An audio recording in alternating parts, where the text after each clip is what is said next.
ಸ್ನೇಹಿತರೆ, ಈಗ ಈ ಚೈತ್ರ ಮಾಸದ ವಸಂತ ಕಾಲದಲ್ಲಿ ಈ ದುರ್ಗಾ ಪರಮೇಶ್ವರಿಯನ್ನು 9 ದಿವಸ ಆರಾಧನೆ ಮಾಡೋದ್ರಿಂದ, ಅಂದರೆ ಪಾಡ್ಯದಿಂದ, ಯುಗಾದಿ ಪಾಡ್ಯದಿಂದ ಹಿಡಿದು ನವಮಿವರೆಗೆ 9 ದಿವಸ ದುರ್ಗೆಯನ್ನು ಆರಾಧನೆ ಮಾಡೋದ್ರಿಂದ ಇಷ್ಟಾರ್ಥಗಳು ಸಿದ್ಧಿ ಆಗ್ತದಂತ ಈಗಾಗಲೇ ಹೋದ ವರ್ಷ ಹೇಳ್ಕೊಟ್ಟಿದ್ದೆ, ಅದರ ಹಿಂದೆನೂ ಹೇಳ್ಕೊಟ್ಟಿದ್ದೆ. ಬಹಳ ಮಂದಿಗೆ ಒಳ್ಳೆಯದಾಗಿದೆ ಅಂತ ಕೂಡ ಹೇಳಿರಿ. ಈ ಸಲನೂ ನಿಮಗೆ ಈ ದುರ್ಗಾ ಪರಮೇಶ್ವರಿ ವ್ರತವನ್ನು ಹೇಳ್ಕೊಡ್ತೀನಿ. ಮಾಡೋದ್ರಿಂದ ನಿಮ್ಮ ಎಲ್ಲ ಇಷ್ಟಾರ್ಥಗಳು ಈಡೇರ್ತದೆ. ಯಾರಿಗಿಷ್ಟ ಆದ ಅವರು ಮಾಡಬಹುದು. ಇದನ್ನು ಪದ್ಧತಿ ಇದ್ದರೆ ಮಾಡಬೇಕು ಅಥವಾ ಇಲ್ದವ್ರು ಮಾಡಬಾರ್ದು ಅಂತ ಏನೂ ಇಲ್ಲ. ಯಾರಿಗೆ ನಾನು ಮಾಡಬೇಕು, ದೇವಿಯನ್ನು ಆರಾಧನೆ ಮಾಡಬೇಕು ಅನ್ನೋರು ಯಾರು ಬೇಕಾದರೂ ಈ ವ್ರತವನ್ನು ಮಾಡಬಹುದು. ಮೊದಲೇದಾಗಿ ಯುಗಾದಿ ಪಾಡ್ಯ ದಿವಸ ಬೆಳಗ್ಗೆ ಎದ್ದು ತಲೆ ಮೇಲೆ ಸ್ನಾನವನ್ನು, ಈಗ ಅದರ ವಿಧಿವಿಧಾನಗಳನ್ನ ಹೇಳ್ಕೊಡ್ತೀನಿ ನಾನು. ಪಾಡ್ಯ ದಿವಸ ಏನು ಮಾಡಬೇಕು ಅಂಥೇಳಿ ಆ ರೀತಿ ಸ್ನಾನವೆಲ್ಲ ಮಾಡಿಕೊಂಡು ದೇವರ ಕಟ್ಟೆ ಮೇಲೆ ರಂಗವಲ್ಲಿಯನ್ನು ಹಾಕ್ಕೊಂಡು ಆ ಒಂದು ಮಣೆಯನ್ನು ಇಟ್ಕೊಂಡು ಅಲ್ಲಿ ಕಲಶ ಸ್ಥಾಪನೆಯನ್ನು ಮಾಡಿಕೊಳ್ಬೇಕು. ಆ ಒಂದು ಮಣಿ ಮೇಲೆ ಒಂದು ಮುಷ್ಟಿ ಅಕ್ಕಿಯನ್ನು ಹಾಕಿ ಅದರಲ್ಲಿ ಅಷ್ಟದಳ ಕಮಲವನ್ನು ಕೆಂಪು ಕುಂಕುಮದಿಂದ ಬರಿಬೇಕು. ಬರೆದು ಈ ರೀತಿ ನಾನು ಇಟ್ಟೇನಲ್ಲ ಆ ರೀತಿ ಕಲಶವನ್ನು ಸ್ಥಾಪನೆ ಮಾಡಿಕೊಳ್ಬೇಕು. ಕಲಶದಲ್ಲಿ ಅಕ್ಷತೆ, ಅರಿಶಿನ, ಕುಂಕುಮ, ಒಂದು ನಾಣ್ಯವನ್ನು ಹಾಕಿ ಕಲಶವನ್ನು ಸ್ಥಾಪನೆ ಮಾಡ್ಕೊಳ್ಬೇಕು. ಕಲಶ ಸ್ಥಾಪನೆ ಮಾಡಬೇಕಾದ್ರೆ ಆ ಕಲಶದಲ್ಲಿ ದುರ್ಗೆಯನ್ನು ಆಹ್ವಾನ ಮಾಡಿಕೊಳ್ಬೇಕು. ಕಾತ್ಯಾಯನಾಯ ವಿದ್ಮಹೇ ಕನ್ಯಾಕುಮಾರಿ ಚ ಧೀಮಹಿ ತನ್ನೋ ದುರ್ಗೆ ಪ್ರಚೋದಯಾತ್ ಅಂಥೇಳಿ ಅದರಲ್ಲಿ ಓಂ ಹಂಸ ಕುಂಭ ಆಭಾಯಾಮಿ ಅಂಥೇಳಿ ದುರ್ಗಾ ದೇವತಾಭ್ಯಮ ಆಭಾಯಾಮಿ ಅಂಥೇಳಿ ಅದರಲ್ಲಿ ಅರ್ಶಿನ, ಕುಂಕುಮ, ಅಕ್ಷತೆ, ಒಂದು ನಾಣ್ಯ ಮತ್ತು 2 ಕಡೆ ನಾ ಇಟ್ಟೇನೆಲ್ಲ ಆ ರೀತಿಯಾಗಿ 5 ವೀಳ್ಯದೆಲೆಗಳನ್ನು ಇಡಬೇಕು. ಪ್ರಥಮ ದಿವಸ ನೀವು ಕಲಶ ಇಟ್ಟ ಮೇಲೆ 9 ದಿವಸ ಕಲಶವನ್ನು ಕದಲಿಸಬಾರ್ದು. ಆ ರೀತಿಯಾಗಿ ಕಲಶವನ್ನು ಇಡಬೇಕು. ನಂತರ ಬಲಗಡೆ ಒಂದು ತುಪ್ಪದ ದೀಪ ಹಚ್ಚಬೇಕು, ಎಡಗಡೆ ಒಂದು ಎಣ್ಣೆ ದೀಪವನ್ನು ಹಚ್ಚಿ ಆ ದೀಪವನ್ನು ಕೂಡ ಶಾಂತ ಆಗಲಾರ್ದಂಗೆ ನಂದಾದೀಪವಾಗಿ ಇಡಬೇಕು. ಇನ್ನು ಮೊದಲೇದಾಗಿ ತಿಳ್ಕೊಂಬಿಡ್ರಿ, ಯಾರಿಗೆ ಮುಟ್ಟಿನ ದಿವಸ ಆದ ಅವ್ರು ಮಾಡಲಿಕ್ಕೆ ಹೋಗಬೇಡ್ರಿ. ಯಾಕಂದರೆ ಮಧ್ಯ ಮುಟ್ಟಾದರೆ ಏನು ಮಾಡಲಿ ಅಂಥೇಳಿ ಮುಟ್ಟಿನ ದಿವಸ ಇದ್ದರೆ ದಯವಿಟ್ಟು ಮಾಡಲಿಕ್ಕೆ ಹೋಗಬೇಡ್ರಿ. ಅಕಸ್ಮಾತ್ ಮಧ್ಯದಲ್ಲಿ ಊರಿಗೆ ಹೋಗೋದು ಬಂದರೆ ಏನು ಮಾಡಬೇಕು ಅನ್ನೋರು, ಊರಿಗೆ ಹೋಗೋರಿದ್ದರೆ ದಯವಿಟ್ಟು ಈ 9 ದಿವಸ ಆರಾಧನೆ ಮಾಡಲಿಕ್ಕೆ ಹೋಗಬೇಡ್ರಿ. ಯಾಕಂದರೆ ಭಾಳ ಮಂದಿ ಕಮೆಂಟ್ಸ್ ಇಷ್ಟು ಹೇಳ್ಕೊಟ್ಟ ಮೇಲೂ ಕಮೆಂಟ್ಸ್ ಹಾಕ್ತೀರಿ, ನಾ ಮುಟ್ಟಾಗ್ಬಿಟ್ಟೆ ಏನು ಮಾಡಲಿ ಅಂತ. ಮುಟ್ಟ ದಿನ ಇದ್ದವರು ಈ ನವರಾತ್ರಿಯನ್ನು ಅರ್ಧಕ್ಕೆ ಬಿಡಬಾರ್ದು, ಮಾಡಲಿಕ್ಕೆ ಹೋಗಬೇಡ್ರಿ. ಅಕಸ್ಮಾತ್ ಊರಿಗೆ ಹೋಗುವಂಥ ಪ್ರಸಂಗ ಇರೋರು ಕೂಡ ಈ ನವರಾತ್ರಿಯನ್ನು ಅರ್ಧಕ್ಕೆ ಬಿಡಬಾರ್ದು, ಅವರು ಕೂಡ ನವರಾತ್ರಿಯನ್ನು ಮಾಡಲಿಕ್ಕೆ ಹೋಗಬೇಡ್ರಿ. ಯಾಕಂದರೆ ಶಕ್ತಿ ದೇವರ ಆರಾಧನೆಗೆ ಎಷ್ಟೊಂದು ಫಲಗಳಿರ್ತವೋ ಅಷ್ಟೇ ನಾವು ತಪ್ಪು ಮಾಡಿದಾಗ ನಮಗೆ ಸಂಕಷ್ಟಗಳು ಒದಗ್ತದೆ ಅಂಥೇಳಿ. ದುರ್ಗಾ ಪೂಜೆಯನ್ನು ಮನಸ್ಸು ಕೊಟ್ಟು ಶ್ರದ್ಧೆಯಿಂದ ಮಾಡಬೇಕು, ಅಂದರೆ ಪೂರ್ಣ ಫಲ ನಮಗೆ ಪ್ರಾಪ್ತಿ ಆಗ್ತದೆ. ಇನ್ನು ಮೊದಲೇದಾಗಿ ಈ ರೀತಿ ನಾವು ಒಂದು ಕಲಶವನ್ನು ದೇವರ ಮನೆಯಲ್ಲಿ ನಿಮಗೆ ಎಲ್ಲಿ ಜಾಗ ಇರ್ತದೋ 9 ದಿವಸ ಕಲಶ ಕದಲಿಸಬಾರ್ದು. ಅದಕ್ಕಾಗಿ 9 ದಿವಸ ಈ ರೀತಿಯಾಗಿ ಕಲಶಕ್ಕೆಲ್ಲ ರೆಡಿ ಮಾಡಿಕೊಂಡು ಇಟ್ಕೊಂಡು ಮೊದಲು ಸಂಕಲ್ಪ ಮಾಡ್ಕೊಳ್ಬೇಕಾಗ್ತದೆ. ಪಾಡ್ಯ ದಿವಸ, ಯುಗಾದಿ ಪಾಡ್ಯ ದಿವಸ ಬೆಳಗ್ಗೆ ಬೇಗ ಎದ್ದು ಸಂಕಲ್ಪ ಮಾಡ್ಕೊಂಡು ಪೂಜೆ ಕೊಡೋಕ್ಕಿಂತ ಮುಂಚೆ ಸಂಕಲ್ಪವನ್ನು ಮಾಡ್ಕೊಳ್ಬೇಕು. 9 ದಿವಸ ಸಂಕಲ್ಪ ಹೇಳ್ತೇನೆ. ಮೊದಲೇ ದಿವಸ ಆಕೆ ಸ್ಥಾಪನದ ಸಂಕಲ್ಪ ಇರ್ತದೆ, ನಿತ್ಯ ಪೂಜಾ ಸಂಕಲ್ಪ ಮಾತ್ರ ಮಾಡ್ಕೊಂಡ್ರಿ ಸಾಕು. ಮೊದಲೇ ದಿವಸ ವಿಶೇಷ ಸಂಕಲ್ಪ ಇರ್ತದೆ, ಹೇಳ್ಕೊಡ್ತೇನೆ ನೋಡ್ರಿ. ಕೈಯಲ್ಲಿ ಅಕ್ಷತೆಯನ್ನು ಹಿಡ್ಕೊಂಡು ಒಂದು ತಾಂಬೂಲ, ದಕ್ಷಿಣೆ ಎಲ್ಲವನ್ನ ಹಿಡ್ಕೊಂಡು ಮೊದಲು ಸಂಕಲ್ಪ ಮಾಡ್ಕೊಳ್ಬೇಕು. ಸಂಕಲ್ಪ ಮಂತ್ರವನ್ನು ಹೇಳ್ತೀನಿ, ನೀವು ಕೇಳಿ ಅಕ್ಷತೆಯನ್ನು ಬಿಟ್ಟರೆ ಸಾಕು.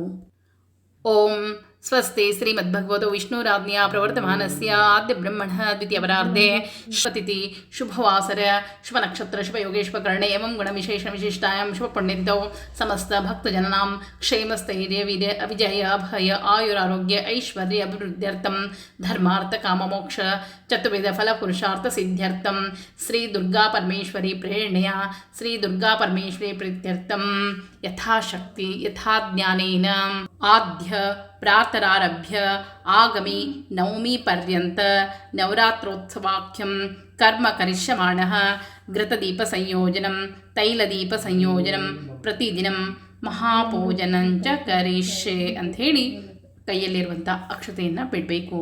ಯಥಾಶಕ್ತಿ ನಿತ್ಯ ದೇವಿಗೆ ಪೂಜೆಯನ್ನು ಮಾಡಬೇಕು. 2 ಅಕ್ಕಪಕ್ಕದಲ್ಲಿ ಬಲಗಡೆ ತುಪ್ಪದ ದೀಪವನ್ನು ಇಟ್ಟು ಎಡಗಡೆ ಎಣ್ಣೆ ದೀಪವನ್ನು ಇಡಬೇಕು. ಆದಷ್ಟು ದೀಪವನ್ನು ಅಖಂಡ ದೀಪ ಅಂಥೇಳಿ ಆ ದೀಪಕ್ಕೆ ತುಪ್ಪ ಎಣ್ಣೆಯನ್ನು ಹಾಕಿ ದೀಪ ಹಚ್ಚಬೇಕಾದ್ರೆ ಅಖಂಡ ದೀಪಕಂ ದೇವ್ಯಾಹ ಪ್ರೀತೆ ನವರಾತ್ರಕಂ ಉಜ್ವಲ ಏದ್ ಅಹೋರಾತ್ರ ಮೇಕಚಿತ್ತೋ ಧೃತವ್ರತಃ ಅಂಥೇಳಿ ದೇವತೆಯನ್ನು ಪ್ರಾರ್ಥನೆ ಮಾಡಿಕೊಳ್ಬೇಕು. ನಂತರ 27 ನಕ್ಷತ್ರ ಸಹಿತವಾಗಿ ಸ್ತಂಭಾಗ್ರೆ ಸಪ್ತವಿಂಶತಿ ಕೃತ್ತಿಕಾ ನಕ್ಷತ್ರಯುತಾಭ್ಯ ನಮಃ, ನಾಲೆ ವಾಸುಕಿ ದೇವತಾಯಿ ನಮಃ, ಪಾದೇ ಚಂದ್ರಾಕಾಭ್ಯಾಂ ನಮಃ ಅಂಥೇಳಿ ಕೈ ಮುಗಿದು ದೀಪವನ್ನು ಹಚ್ಚಬೇಕು. ನಂತರ ಕೈ ಮುಗಿದು ದೇವಿಯ ಧ್ಯಾನವನ್ನು ಮಾಡ್ಕೊಳ್ಬೇಕು. ದುರ್ಗೆ ಧ್ಯಾನ ಮಾಡ್ಕೊಳ್ಳೋದ್ರಿಂದ ಬೇಗ ಒಲಿತಾಳಂತೆ.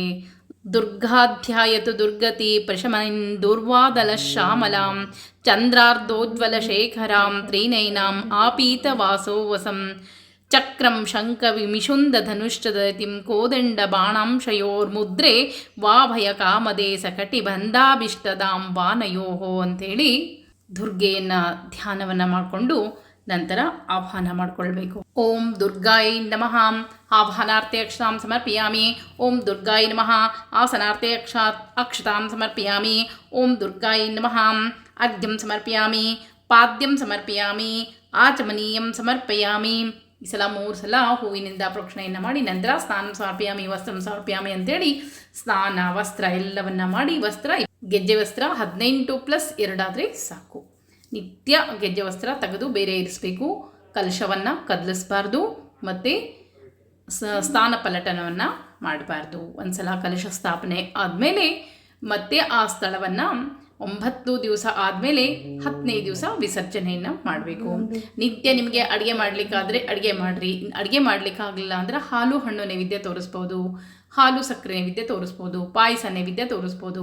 ನಿಮಗೆ ಏನು ಇಷ್ಟ ಆಗ್ತದೋ ಚಿತ್ರಾನ್ನ ಪಾಯಸ ಮಾಡಿ ನೈವೇದ್ಯ ತೋರಿಸ್ಬೋದು. ಏನು ಸಾಧ್ಯನೋ ಮಾಡ್ಬೋದು. ಶುಕ್ರವಾರ ಮಂಗಳವಾರ ಮಧ್ಯದಲ್ಲಿ ಬಂದಾಗ ಮುತ್ತೈದೆಯರನ್ನ ಕರೆದು ಕೋಸಂಬರಿ ಪಾನಕವನ್ನು ನೈವೇದ್ಯ ಮಾಡಿ, ಆಕೆಗೆ ಬಹಳ ಪ್ರೀತಿ ಅಂದರೆ ಮನೆಯ ಎಲ್ಲ ಸಂಕಷ್ಟಗಳು ನಿವಾರಣೆ ಆಗ್ತದಂತ. ಈ ರೀತಿಯಾಗಿ ದುರ್ಗಾ ಅಷ್ಟಕವನ್ನು ಹಾಕಿರ್ತೀನಿ. ನಿತ್ಯ ದುರ್ಗಾ ಅಷ್ಟೋತ್ತರವನ್ನು ಹೇಳ್ತಾ ನಿಮ್ಗೆ ಎಷ್ಟು ಸಾಧ್ಯನೋ ಹೂವನ್ನು ಇರಿಸ್ರಿ. ಅಥವಾ ಹೂನೇ ಸಿಗುವುದಿಲ್ಲ ಅಂದರೆ ಒಂದೇ ಹೂವನ್ನು ಕೈಯಲ್ಲಿ ಹಿಡಿದು ಅಷ್ಟೋತ್ತರವನ್ನು ಹೇಳಿ ದುರ್ಗೆಗೆ ಏರಿಸಬೇಕು. ಈ ರೀತಿಯಾಗಿ ನೀವು ಅತ್ಯಂತ ಶ್ರದ್ಧಾಭಕ್ತಿಯಿಂದ ಪೂಜೆಯನ್ನು ಮಾಡಿದರೆ ದುರ್ಗೆ ಯಾವತ್ತೂ ಹೊರ ಕಡದೆ ಹೋಗುವುದಿಲ್ಲಂತೆ. ಅದಕ್ಕಾಗಿ ದುರ್ಗಾ ಪೂಜನೆಯಿಂದ ನಮ್ಮ ಜೀವನ ಎಲ್ಲವೂ ಸಫಲತೆಯನ್ನು ಪಡೀತದೆ.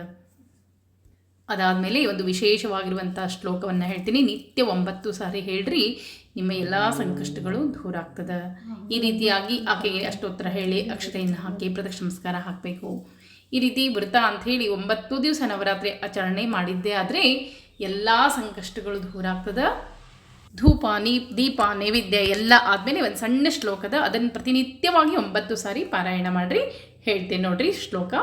ಬ್ರಾಹ್ಮೀ ಮಾಹೇಶ್ವರಿ ಚೈವ ಕೌಮಾರಿ ವೈಷ್ಣವೀ ತಥಾ ವಾರಾಹಿ ಚ ತತೇಂದ್ರಾಣಿ ಚಾಮುಂಡಾ ಸಪ್ತಮಾತರಃ ಶಾಸ್ತಾ ದುರ್ಗಾ ಸ್ಕಂದಯಕ್ಷೌ ಮುಂಡಿನಿ ಚ ಥ ಗೋಪರೆ ಲಾದಿನಿ ಮೋದಿನಿ ಚಾಂತಃ ವಿಜಯಂತಿ ತತಃ ಪರಾಂ ಕಾತ್ಯಾಯಿನಿ ಬಹಿದ್ವಾರಿ ಕಾಳ್ಯಾದ್ಯಾಧ್ವಜ ದೇವತಃ.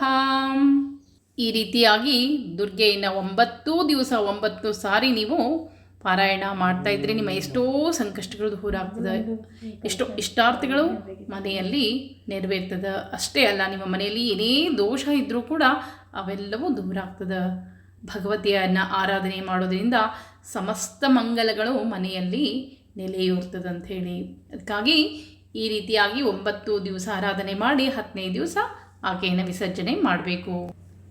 ನವಮಿ ಆದಮೇಲೆ ದಶಮಿ ದಿವಸ ಸಾಯಂಕಾಲದ ಸಮಯದಲ್ಲಿ ಆಕೆಯನ್ನು ವಿಸರ್ಜನೆ ಮಾಡಬೇಕು.